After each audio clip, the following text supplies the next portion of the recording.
Good morning, everybody. Hope you guys have had a wonderful weekend as I have. Lots of family time, reconnecting, and exactly what we're going to talk about today. And that is Mumpreneur Juggling hacks and how to go about doing business, live, kids, and self successfully. So I thought I'd go into this and unpack it for you guys. Good morning, Yvonne. Great to have you on the call. I took inspiration a little bit through our book that Stuart and I wrote, Guilt-Free Parents.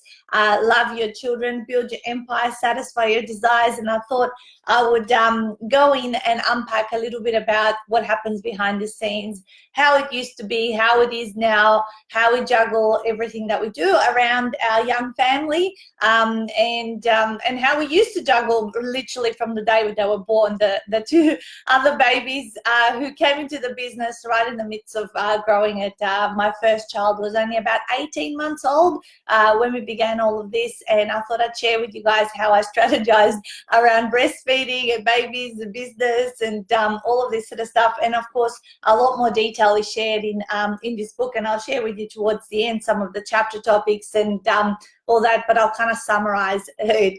Oh, thank you, Susie. I got this top in Thailand, and I thought, why not give it a road test today on this live. So guys, as per normal, I'm just going to do a couple of little shares across the groups that this also goes live, and then we're going to hit the ground running in terms of covering off what I'm going to cover off. And I'd love to know some additional tips you guys may have in terms of if you're a parent and how you juggle things around your family and how you plan and organize yourself and all that kind of stuff. So here we go. All right, that's one group done. Good morning to Christine, Megan, Jenny. Great to have you on the call as well. All right, one more share and off we go. All right. Cool. So guys, here we go. All done. All right. Having little kids. Well, before I had kids, I didn't know. Obviously, none of us know what it's really, truly going to be like and where your time used to go.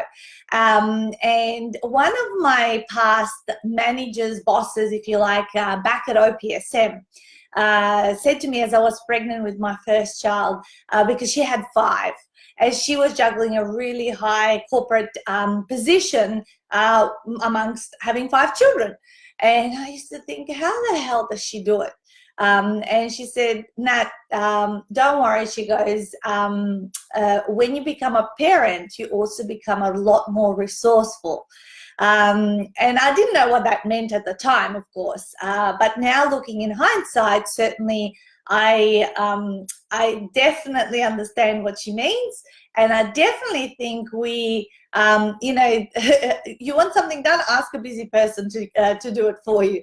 And I believe when we have children, they make us more resourceful because literally, our back's up against the wall. We need to either sink or swim and get shit done. So I feel that was definitely what started happening in my life as I had the first child. Obviously, then I just had the baby and I was on maternity leave and all that. But as I had the second and third child in the midst of growing the business, that's when I really needed to become super resourceful and figure out how to do it all, the day job, the breastfeeding, the going out networking and all that kind of stuff. So in here, I'm going to share with you guys some things that I used to do, that I still do, and how I juggle it all around, because you guys know that our motto is work hard, play hard, that we are, focused and we're doing our work when we need to, and then we take long stretches of breaks when we reconnect and are with our family. So we can have some periods where we're away, interstate on trips, and then there's other times where we know. So how I think about that is you sacrifice the moments that, you need to create a sustainable business and lifestyle in order to then obviously enjoy and reap the benefits in other times. So there always has to be some sacrifice at some point. And I definitely think I gave up a lot of time and family focus in the first couple of years in order to get the business off the ground so that I can win that back and reinvest my time back into the family. So my values in the beginning of my business as a mumpreneur very much stood out. Education was top of the list. Like I was going to lots of seminars, being coached, having mentors, just taking it, saying yes to absolutely everything, and going out and meeting people and building my network. Like sort of the second value was business and networking and people and connecting and how to get this off the ground. And I think family time and all that kind of stuff was quite kind of low on the list for a 2 or 3 year period, after which obviously things started becoming a little bit more balanced, if you like, or there was cash flow in the business so we could sustain our lifestyle, that we could then reinvest the time. And I can very much say that nowadays, family and business are right there in the top two, and we do a really good balance between the two. But what I find parents or mumpreneurs or whoever do is they go, family is the most important thing. Yes, absolutely this. But if you want to be successful at a particular thing, what you focus on is what you get, to the exclusion of everything else.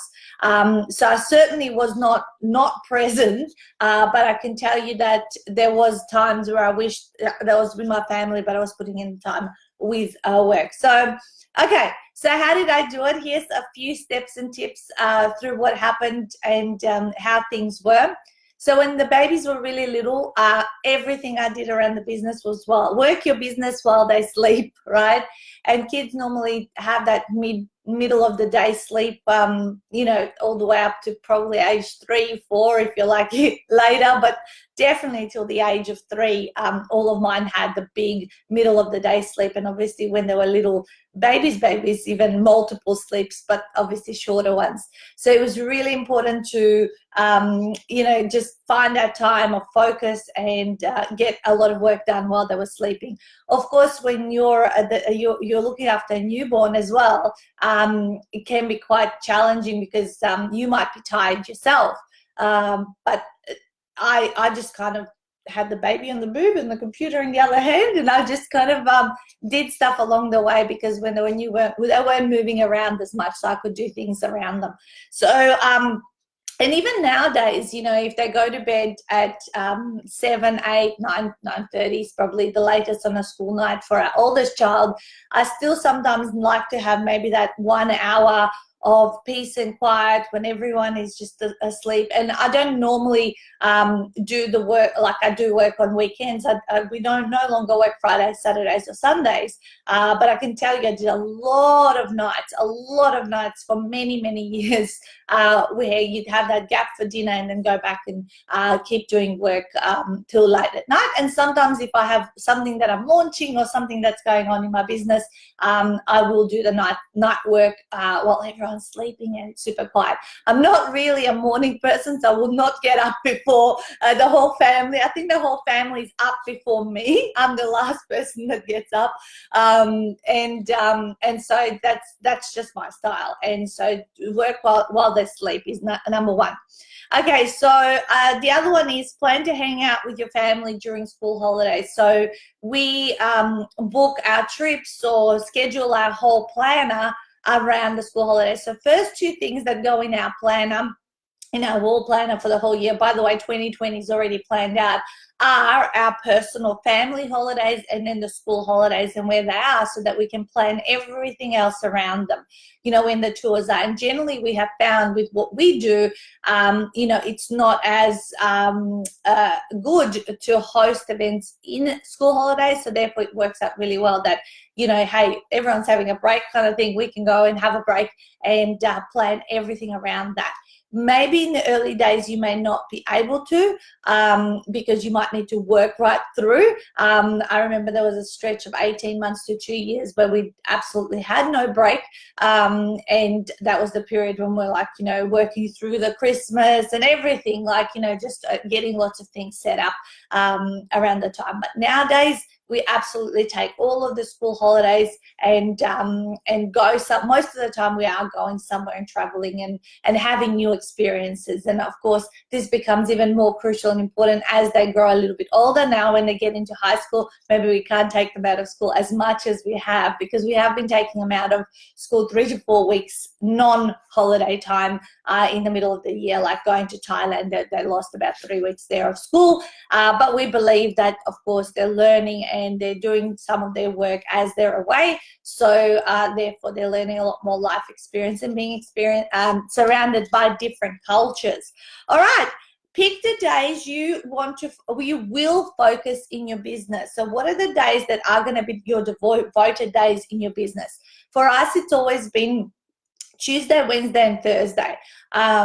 Mondays, and why we chose that, back when I had my first child, one of the maternal and child health nurses said to me, if you want to have the most influence on your child, then, have them be raised with the values from, the family and all that kind of stuff, you want to not send them any more than 3 days per week into childcare or kinder and all that kind of stuff. And that kind of was a rule that stuck in my head. So ever since I've had all the kids, they've only gone to care before they started school on Tuesdays, Wednesdays, and Thursdays. And Zara's about to finish up this year and go to school next year. So on Mondays is her day with Stuart, and they go food shopping and they hang out, and she's kind of around the house, and we're still doing work around all of that. And on Fridays, because we've chosen not to work aside from picking up emails here and there, which tend to not have any meetings or go to anything or host any events on Fridays. Most Fridays, like I would say 95% of them, we are off and then hanging out with Zara.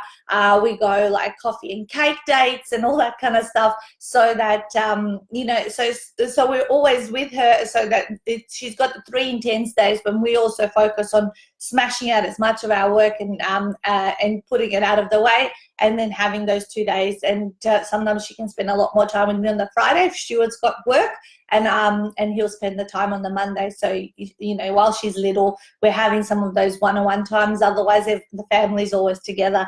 I always make lots of time as well to go on dates with each of the kids separately, just so they can get that one-on-one time. And I enjoy getting to know them individually, because it's always a different dynamic when the whole family is together versus when you're just with one child, and they feel super, super special, and they absolutely love it.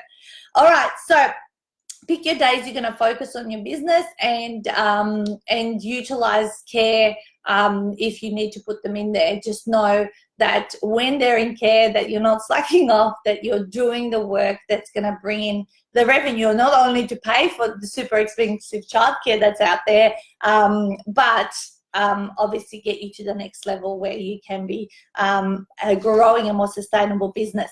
All right, family support. Okay, so I know not everyone is with a partner. Some of you guys are single parents. Some of you guys don't have support from in-laws and all that kind of stuff. We could call family friend support. What kind of schedule can you devise where different people are responsible for the children at different times? For us, it's been me, Stuart, and my mum, always part of the picture. We don't have a huge family. We don't have cousins. We don't have aunties. We don't have pretty much, that's it. The taking care of kids stuff is shared between myself, my mum, and Stuart. And we were lucky enough and blessed enough, because the business was doing really well, to invite my mum to retire or quit her day job and be able to, be part of the team, and so that we can travel interstate and she can be, here at home taking care of them. So it's really important to devise any rosters around family or friend support. Are they every second Saturday going to go to a certain person's place or whatever it is? How can you create that something that is kind of ends up being like a routine, and you also know when you're going to have that time? I used to work around Stuart's retail roster in the first 2 years. He used to have like 5 days on one week and 4 days on the next week. So he was still full time.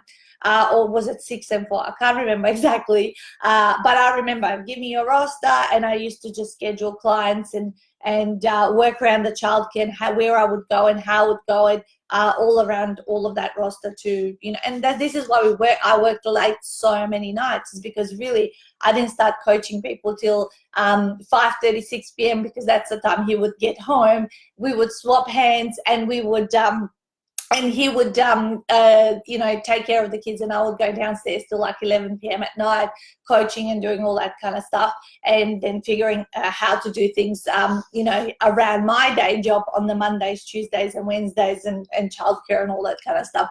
It was really, really, busy. Very busy, 2 jobs while building the business, while having the baby, while being pregnant, all that kind of stuff. But working around and having the schedule and knowing where your blocks of time are. And this is the one thing to also note, is I did not watch any TV for 3 years. I completely switched off the world of news, magazines, TV shows, movies. I thought at the time, because I was so obsessed into growing my business, I thought at the time they were a complete waste of time and a time suck.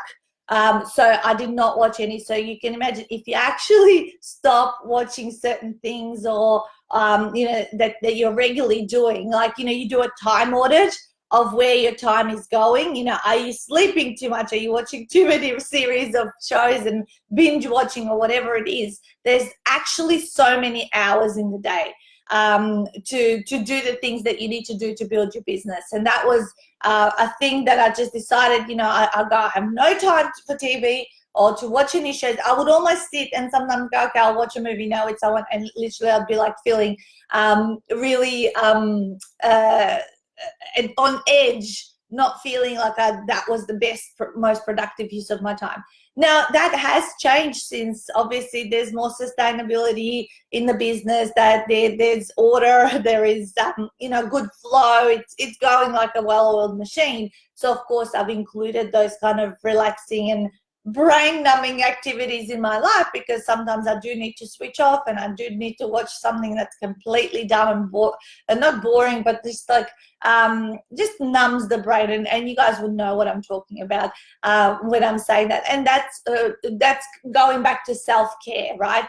Throughout this whole process, self-care has been essential. Also, in the early years, I didn't have exercise as a regular part of my schedule. I didn't know how to fit it in or whatever. But as soon as as soon as you sort some stuff out, and you get things organized, you make the space to bring something else in, and then you you make that a habit, and then you make the space to bring something else in. So over the years, I've obviously stopped doing some stuff and start doing some stuff.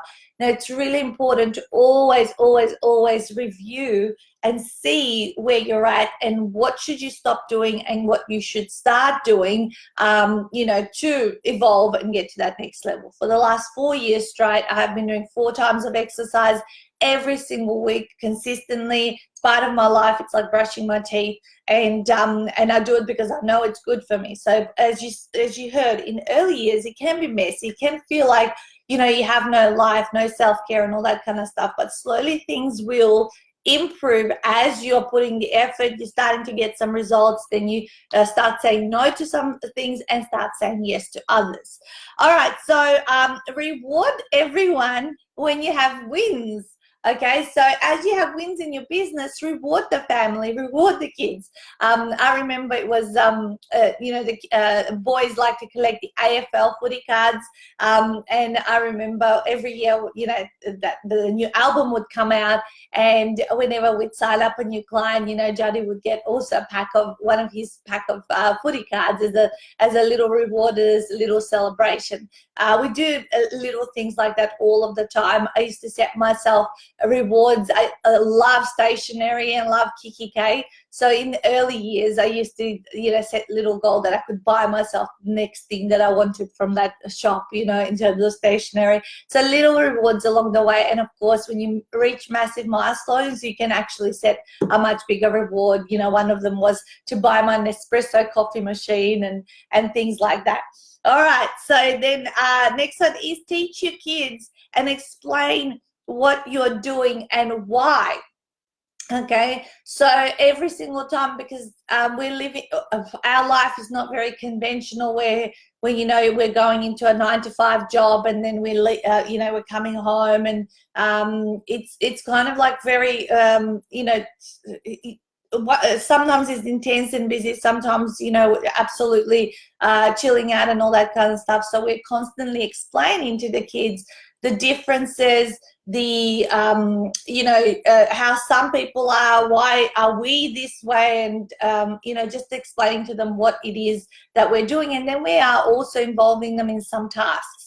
Is there some certain business tasks that we need to accomplish, that they can also help out? I remember Mika, see those book covers in the back wall. I needed one day to laminate lots of them and print stuff off, and she was in the office, doing lots of bits and pieces with me. She often will help me unpack after events. There's just so much stuff that we take to events. So she'll help me unpack, put stuff away, do lots of stuff around, and they really do get involved. And I have also started to notice that some of them will start, they've started picking up the books. And Judd recently in Thailand finished writing his book. So we're in the production of editing and illustrations and all that kind of stuff. So they really are getting involved, and also going through the experience of what it is and what it takes to publish a book. And kind of, even though they're probably not taking it as a mum's teaching me how it is to publish a book, they're still kind of, because it's for their book, they're really interested. So they're seeing all of the steps and all of the things that we needed to do. Judd, I go, you got to write a dedication in your book, you got to do this, you got to do that. And they're really starting to understand without, official training, if you like. All right, so yep, get them involved into tasks that they can do. That's really, really, really important, and encouraging. And people, kids love to help, love to be helpful. I was asked by Judd, what do you think my job is going to be in the business when I'm old enough to work in it?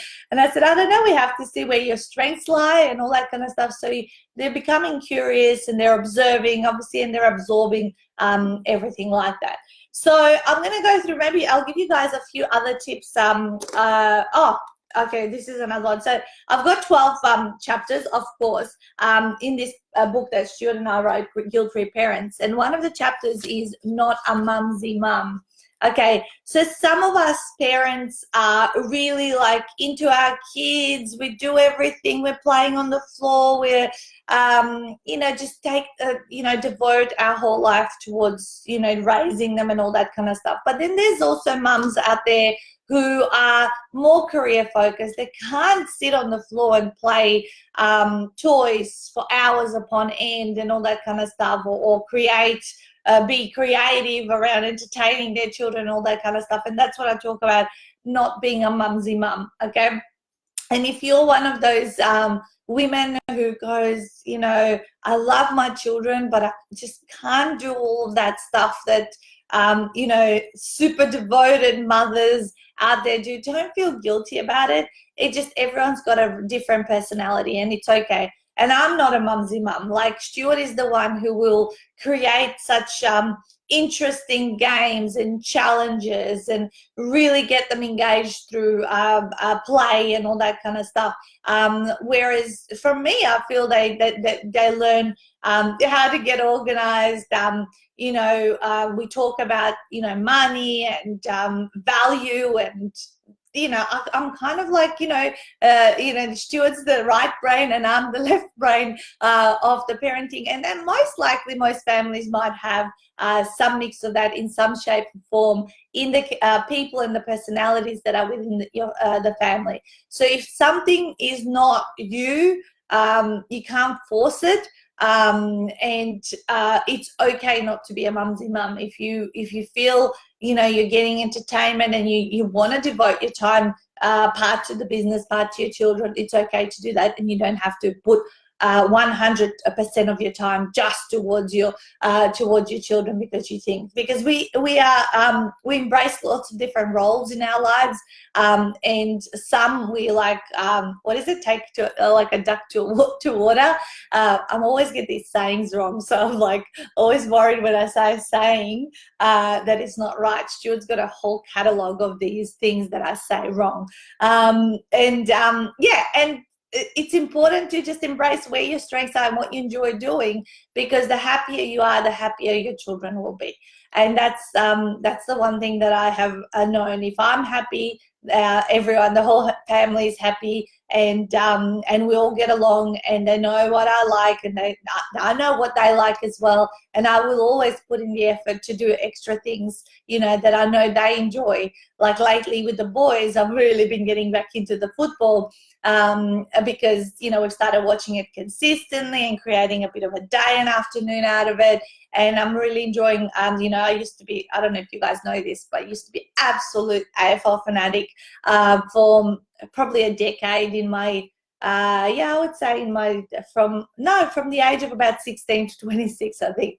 And I used to go to the games by myself, and to, you know, I was a member and all that. And then there was a decade that I didn't really, I'd sort of just completely switched off. And this year I've gotten a little bit more back into it, and really enjoying more the time and the experience of, you know, spending time with Stuart and Judd. All right, so not a mumsy mum, don't worry about it. If you're not it's not the end of the world. Your children will love you no matter what, and they're going to learn from you wisdom and gold that you've got to share, because I'm sure that a mumsy mum would have something else to share and, you know, teach them from that aspect. All right, so things that we spoke about, well, this book actually, Stuart and I wrote without actually seeing what the other person wrote. So we unpacked the 12 chapters, and then we said we'll write a his and a hers section. So I said to him, you write what you think and how it was for you, and I'll write what I think, and we're not going to read it until the book is published.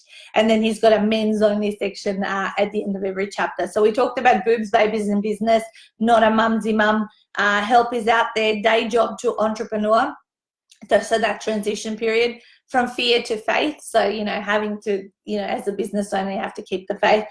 Discovering wealth through values. So how we worked out what our values are, because I have different values, slightly different ones to what Stuart does, and all that kind of stuff, and how does that match and how does that fit within the family. 6 figures part-time, how I started out thinking I was doing this course because it promised 6 figures part-time, and what I actually got, what I needed to learn in order to get to that point. Connecting through travel adventures, so how we've juggled all this traveling that we've done over the last decade with all the babies and kids along the way. Getting shit done fast, some strategies about that, and leaving them home guilt-free. So this is when we embarked on all the interstate and international, obviously, business stuff along the way. Uncovering new energy reserves, all about me getting into the exercising and being consistent in that, and 7 communication secrets revealed. So that's what we covered off in this this particular book. If you want to get your hands on it, just go to writeabook.com.au. All our books are on there, and have a read of it. It's funny, you know, every time I write a book, I hardly ever go back to reread it. And that's probably the last tip I'm going to leave you with, is when you're creating content like this, when you're speaking, when you're writing and all that kind of stuff, you get sick of your own stuff. But for other people who are watching it, reading it, listening it, so I love what Francesca said at the masterclass the other day. She goes, the videos, this other stuff, the books and all that, they're not for me. They're for other people. So don't go back looking at them and judging them yourself, or judging yourself. Just know it's, you know, other people are going to get the benefit. from what you have said, and some are going to love it and some are going to hate it, and that's okay. But the stuff that you're doing is not for you. It is for other people who are perhaps at the journey where you were 5 or 10 years ago, and they're looking for a solution, and they're looking for insights, ideas, tips, tricks, strategies, all that kind of stuff that you can help them with along the way. So I trust that whatever I shared this morning has been valuable for you guys.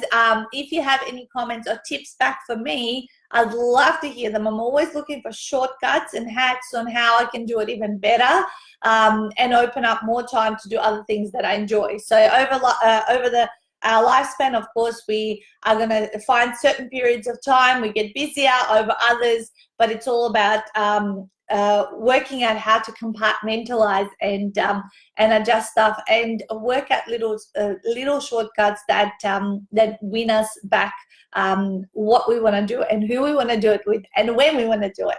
So have a wonderful week, everyone. It's been wonderful to connect with you on another Monday morning live with Nat. And to all of you mumpreneurs, you're doing an amazing job. Just keep putting one foot in front of the other, and remaining resourceful, because you wouldn't have entered in business unless you really wanted to work out how to place flexibility and create a lifestyle around your life. And look after yourselves. Make sure you're also taking time and doing stuff for yourself, because you are always going to be a much better parent when you are taken care of and have put the oxygen mask on yourself first. Have a wonderful week, girl. Bye.